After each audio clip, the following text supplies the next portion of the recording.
आयनिक यौगिक या विद्युत संयोजक यौगिक।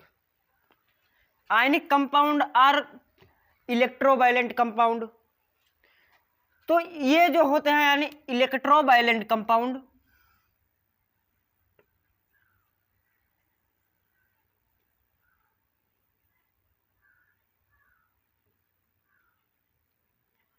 इलेक्ट्रोवायलेंट कंपाउंड। तो ये जो कंपाउंड होते हैं यानी इससे जो बने यौगिक होते हैं तो वो धातु और अधातु मिलकर बनते हैं। क्योंकि जो धातुओं का इलेक्ट्रॉन होता है यानी मेटल इलेक्ट्रॉन, तो किसकी तरफ जाता है? वो जाता है अधातुओं की तरफ। क्योंकि जितने भी धातु क्या होते हैं उनके पास ज्यादा इलेक्ट्रॉन होता है, वो प्लस चार्ज होते हैं। मैंने ये बात आपको पहले बता दी थी। और जो अधातु होते हैं यानी नॉन मेटल, वो क्या होते हैं? वो माइनस चार्ज पर होते हैं, उन्हें इलेक्ट्रॉन चाहिए। तो metals electron transferred with non metal. तो इनके इलेक्ट्रॉन ट्रांसफर कब होते हैं?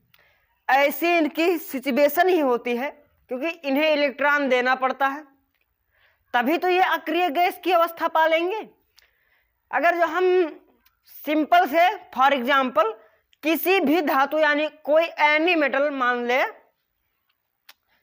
यहां पर हम मान लेते हैं एल्यूमिनियम। एल्यूमिनियम 13 नंबर पर है, 13 नंबर पर है ये एल्यूमिनियम। और इसका इलेक्ट्रॉनिक कॉन्फ़िगरेशन तो वो होगा K-L-M, K में 2, L में 8 और M में 3। तो हो गया ना 8 8 2 10 3 13। तो अब एल्युमिनियम क्या करेगा? एल्युमिनियम के पास 3 इलेक्ट्रॉन हैं, तो वो दूसरों से अगर जो इलेक्ट्रॉन लेगा एल्युमिनियम तो उसे ज्यादा एनर्जी लगानी पड़ेगी।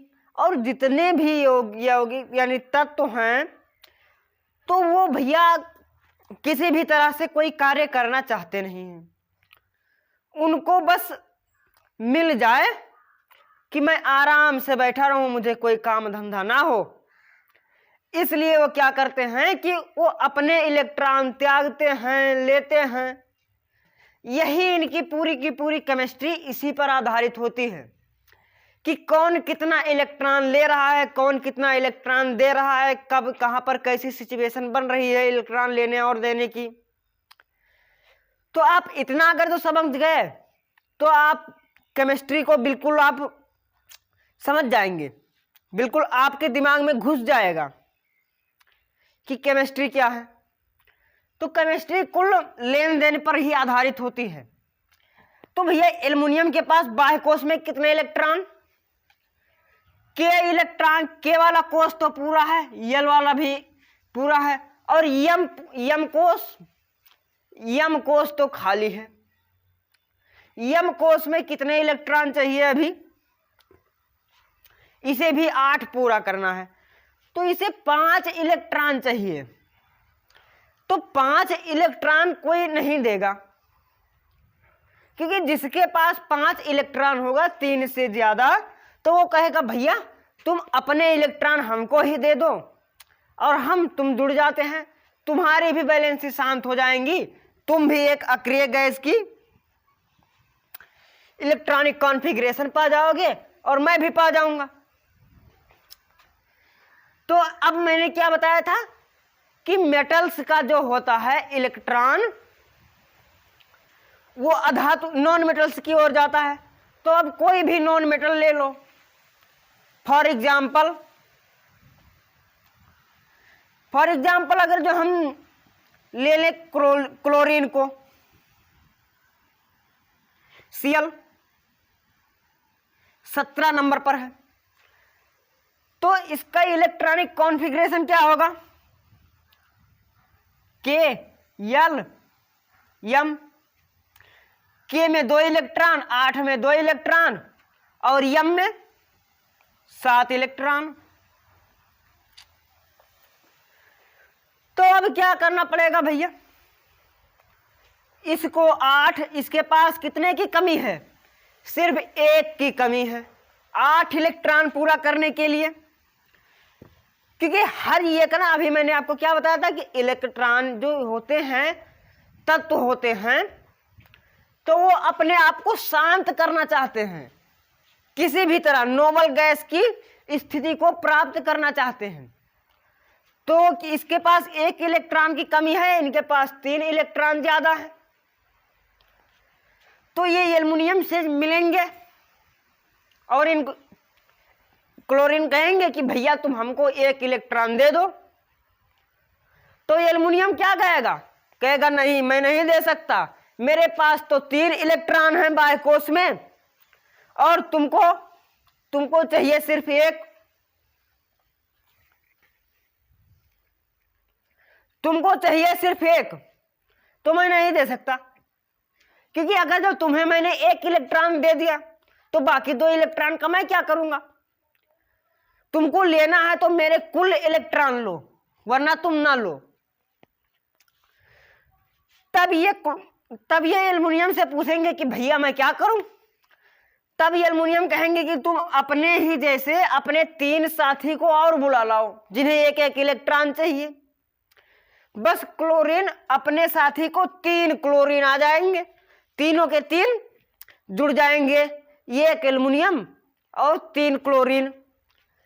तो अब ये क्या बनेंगे, तो अब ये बन जाएंगे AlCl3।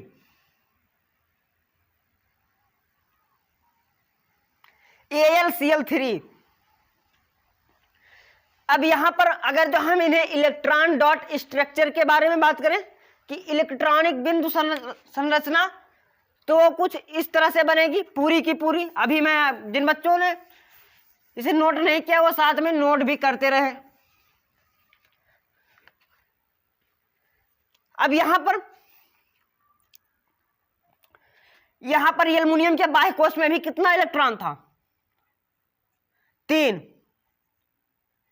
बाह्य कोश में। तो ये मान लो ये 3 हो गए,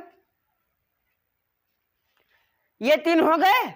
अब यहां पर अगर जो हम 1 क्लोरीन को लेते हैं तो इसके पास कितने इलेक्ट्रॉन है बाह्य कोश में, 7 इलेक्ट्रॉन है, 7।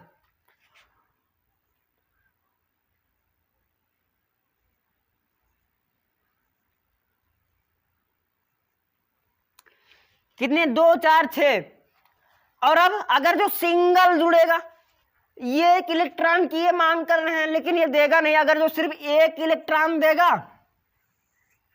तो ये इसके साथ जुड़ जाएगा, बाकी के बाकी ये 2 इलेक्ट्रॉन खाली रह जाएंगे, तो इससे वो देगा नहीं।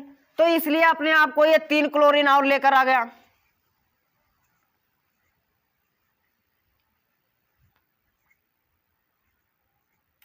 और ये इसके साथ जुड़ गए और इनका, अब यहां पर ये समझ लो ये के वाला कोष इनका पूरा हो गया, ये इनका पूरा हो गया। और या फिर हम अगर जो इनको पूरी की पूरी मान लें,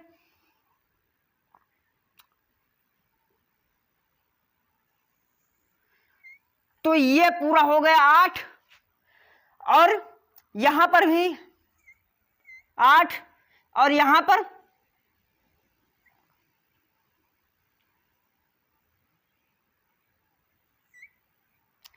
ये हो गया पूरा का पूरा, जिसे हम क्या कहते हैं, इलेक्ट्रॉन डॉट स्ट्रक्चर, इलेक्ट्रॉन बिंदु संरचना।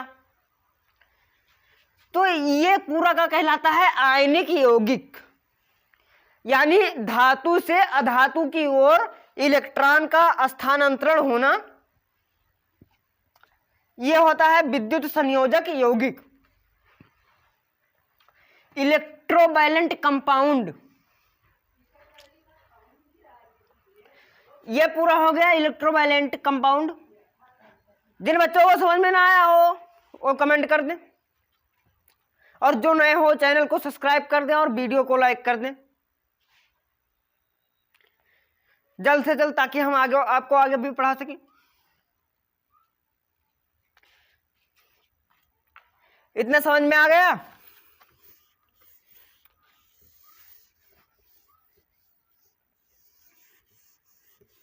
अब इन्हीं से फिर बनी होती है इलेक्ट्रोवैलेंसी, यानी विद्युत संयोजकता।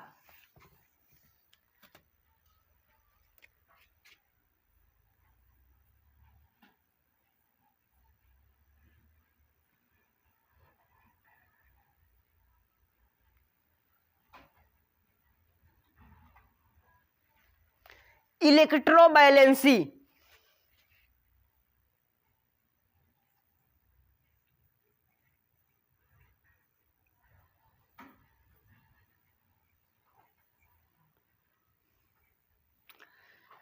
ये बनी होती है इलेक्ट्रोवैलेंसी, क्योंकि जो धातु और अधातु के बीच में अभी इलेक्ट्रॉन ट्रांसफर हो रहा था ना, स्थानांतरण हो रहा था, तो वो बन गया था आयनिक यौगिक।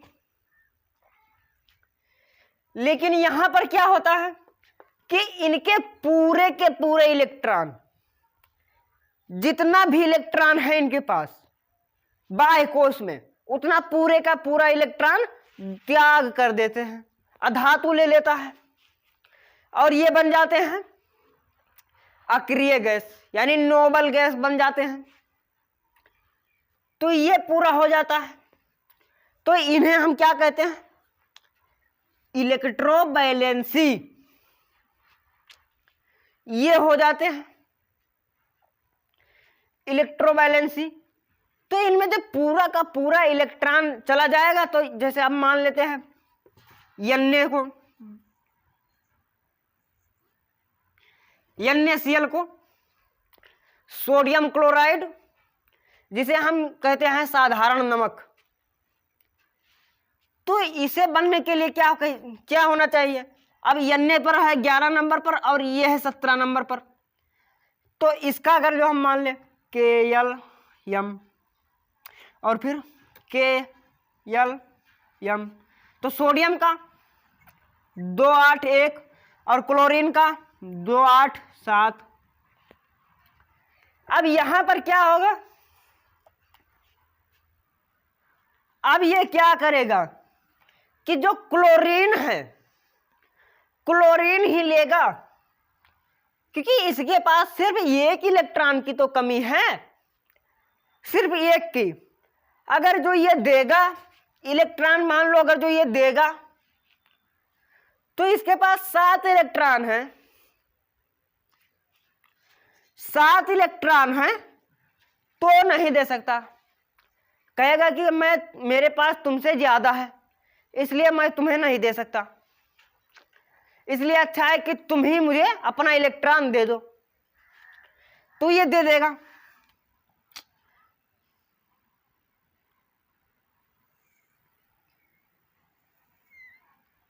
इनका शांत हो गया पूरा का पूरा। अब मान लो इनका यहां पर ये हो गया 8, 2 8 8 और इनका 2 8, पूरा हो गया। तो ये बनाते हैं विद्युत संयोजकता, इलेक्ट्रोवैलेंसी।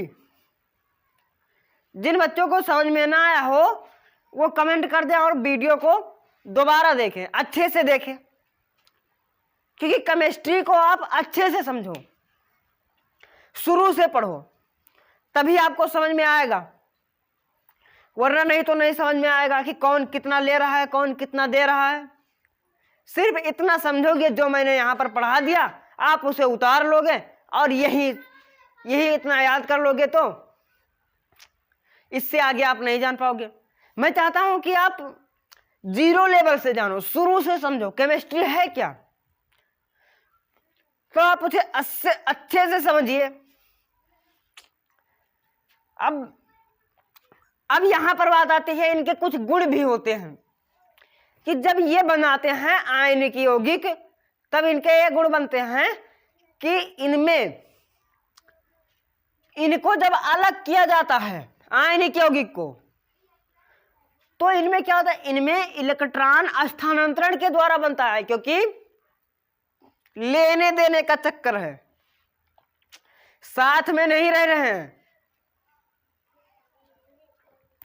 फॉर एग्जाम्पल, अगर जो हम मान लें कि किसी को 2 रुपए की जरूरत है और किसी के पास 2 रुपये ज्यादा है। अब यहां पर समझ लो, कोई ए नाम का इंसान है और कोई बी नाम का इंसान है। इसके पास 2 रुपये ज्यादा है, इसके पास 2 रुपये नहीं है, इसको 2 रुपये की जरूरत है। और पूरे कितने करने हैं? 80 रुपये। तो यहां पर मान लेते हैं इसके पास 20 रुपये है और इसके पास 60 रुपये है। कुल मिलाकर दोनों को पूरा करना है। इनको 20 रुपये किसी को देना है, बिल्कुल दे देना है, इनको नहीं रखना है अपने पास। ये समझ रहे हैं कि 20 रुपये हमारे कोई काम की नहीं है। और ये वाले भैया समझ रहे हैं किसी भिखारी को दे दूंगा, अपना काम बन जाएगा, मेरे को तो जरूरत है नहीं। जिन्हें ना समझ में आ रहा हो कमेंट कर दे और अच्छे से वीडियो देख लें, दोबारा देखें। और जो नए हो चैनल को सब्सक्राइब कर दे और वीडियो को लाइक कर दे जल्द से जल्द। तो इनके पास 20 रुपये है और बी वाले भैये को कितने चाहिए? 20 रुपीज। अपने कंप्लीट द 80 रुपीज। तो ये 20 इनको दे देगा और इनके पर माइनस चार्ज खत्म और इनका 2 प्लस चार्ज भी खत्म, बराबर। अब इनके अंदर कुछ भी नहीं, अब ये यहां पर जुड़ गया, ये भी बन गया। अब मान लो ये कोई ब्लड ग्रुप बन गया, ब्लड ग्रुप ए बी। तो ये होता है। तो इनको अलग करने के लिए क्या करते हैं कि इनमें बहुत ज्यादा एनर्जी देनी पड़ती है। इनको अगर जो हम अलग करेंगे, ये वाले को अलग कर देंगे, बी वाले को अलग करने के लिए, दोनों को अलग करने के लिए इन्हें बहुत ज्यादा इलेक्ट्रोलिसिस में डालना पड़ेगा। इलेक्ट्रोलिसिस का मतलब विद्युत अपघटन, इलेक्ट्रोलिसिस रिएक्शन, विद्युत अपघटन अभिक्रिया। यह वियोजन का ही भाग है। वियोजन, सिंपल वियोजन अभिक्रिया में मैंने क्या बताया था डिकम्पोजिशन रिएक्शन में, कि कोई सिंगल कंपाउंड है, सिंगल कंपाउंड जब टूटता है तो मैंने छोटे छोटे मतलब बहुत सारे 2 या 2 से अधिक पदार्थों में टूट जाता है, नए पदार्थों में। फॉर एग्जाम्पल, अगर जो हम यहां पर सोडियम क्लोराइड यानी NaCl को ले लें तो यह टूटेगा Na प्लस Cl में। लेकिन अगर जो हम इनके ऊपर प्लस माइनस का चार्ज दिखा देते हैं ऊपर, तो ये हो जाती है आयनिक अभिक्रिया। ये आयनिक यौगिक के हैं। तो जिन्हें ना समझ में आया हो कमेंट कर दे। तो इनके कुछ गुण, इनके गुण ये पहले तो ये होता है कि इन्हें ये बहुत ही ज्यादा मजबूत होते हैं। इनको पूरा करने के लिए बहुत ज्यादा एनर्जी इन्हें देनी पड़ती है। और जब अगर जो हम इसमें इलेक्ट्रिक डालेंगे तो इसमें पूरी तरह से इलेक्ट्रिक प्रवाहित भी होगा। ये एक अच्छे कंडक्टर का भी काम करते हैं, इलेक्ट्रिक को प्रवाहित, इलेक्ट्रिक फ्लो के लिए।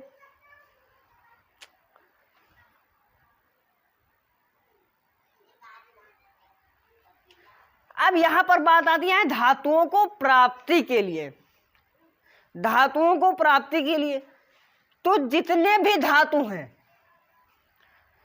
तो कोई तो स्वतंत्र अवस्था में रह सकता है, लेकिन कोई इतना ज्यादा रिएक्टिव होता है कि वो अकेले रह ही नहीं सकता, उसको अपने इलेक्ट्रॉन देने ही पड़ेंगे। मैंने आप पिछले वाले वीडियो में बताया था रिएक्टिव सीरीज, वैद्युत रासायनिक श्रेणी या सक्रियता श्रेणी। तो उसमें कुछ तत्व हैं जो बहुत ही ज्यादा रिएक्टिव होते हैं। तो उनमें कुछ जिन्हें जो सिंगल यानी कुछ दूसरे के साथ ना जुड़े हो, तो वो उन्हें कहते हैं स्वतंत्र।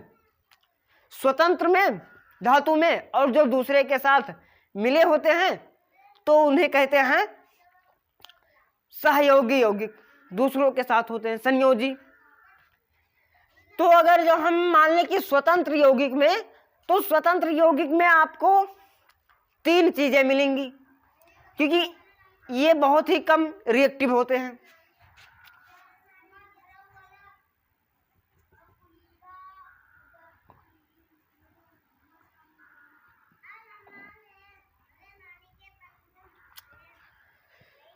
सोना, चांदी और प्लेटिनम, ये 3 होती हैं, आपको मिल जाएंगी कहीं भी सिंगल में। इनके ऊपर कोई भी ना तो ये ऑक्साइड बनाती है जल्दी, रिएक्ट विथ ऑक्सीडाइज ऑक्साइड, और ना ही ये किसी और के साथ मिलती है। लेकिन यहीं पर कुछ अगर जो दूसरे के साथ जुड़ी होती हैं तो ये हो गए स्वतंत्र यौगिक, और जो दूसरों के साथ जुड़े होते हैं तो उसमें तो आपको बहुत सारे मिल जाएंगे, उसमें आपको बहुत सारे मिल जाएंगे। ये पहले ही देख लीजिए, सोडियम मिल जाएगा, sodium, potassium, iron, copper, aluminium, ये सब आपको बहुत मिल जाएंगे। लेकिन यहाँ पर मिलने के भी, जब ये मिलेंगे तब इन्हें हम कहते हैं खनिज, मिनरल्स। तो ये हमारे जो धातु यानी जो हमारी भूपर्पटी है, अर्थ क्रस्ट, तो वहां पर ये आपको मिलेंगे खनिज के रूप में। लेकिन यहां पर जब ये दूसरे के साथ मिलेंगे, यानी फॉर एग्जाम्पल फेरस सल्फाइड, ये है फेरस सल्फाइड, इसके साथ में सल्फर लगा है, तो इसे हम सल्फर से जब इसे अलग करेंगे तब ये बन जाएंगे अयस्क, तब इन्हें हम कहेंगे अयस्क। सबसे पहले क्या मिला, बच्चे साथ में नोट भी करते रहे, जब भी क्लास अटेंड करो देखो तो साथ में कॉपी ले लिया करो, कॉपी कलम ले लिया करो, साथ में लिखा भी करो आप लोग।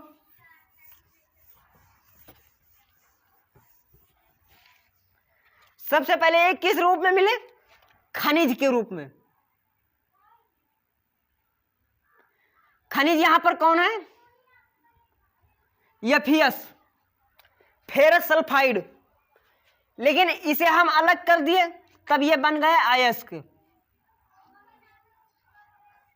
अब अयस्क में अगर जो हम सिंपल से मान ले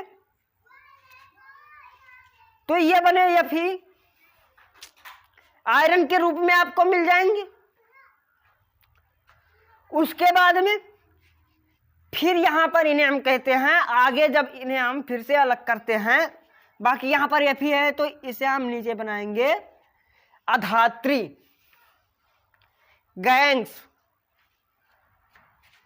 अधात्री या मैट्रिक्स।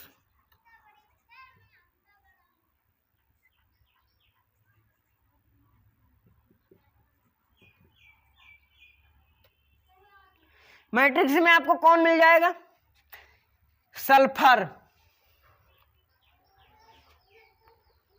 तो यहां पर आपको कौन मिला, अधात्री में, यहां पर आपको अधात्री में मिला सल्फर।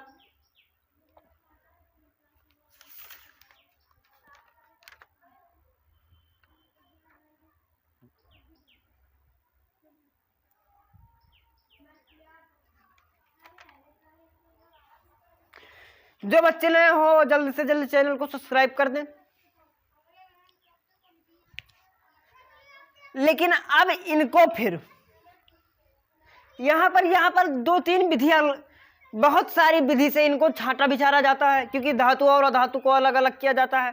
वो बातें तो आप लोग जानते ही होंगे, बहुत बार पढ़ा होगा कि इन्हें एक दूसरे से अलग करने, साफ सफाई का काम करना है। अब यहां पर धातुओं के लिए तो कुछ में क्या होता है कि बीनना भी होता है एक तरह से।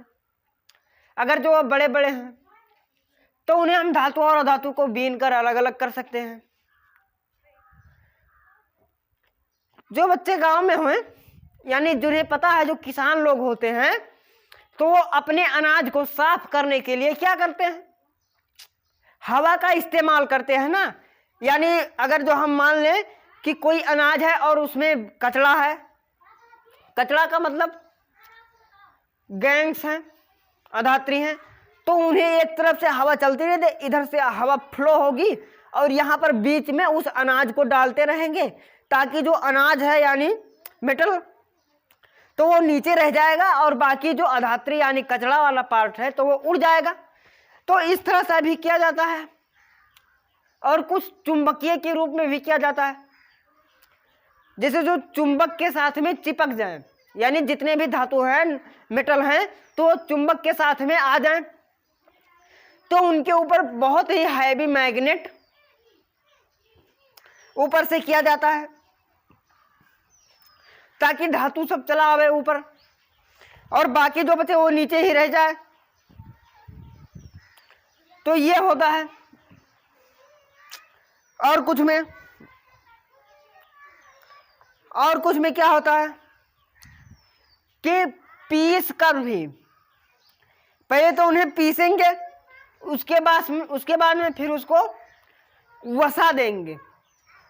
अभी मैंने क्या बताया, विंड फ्लो वाली, एक तरफ से हवा वाली, तो उसे हम क्या कहते हैं, गांव के भाषा में क्या कहते हैं, वसाना। तो ये कर देते हैं।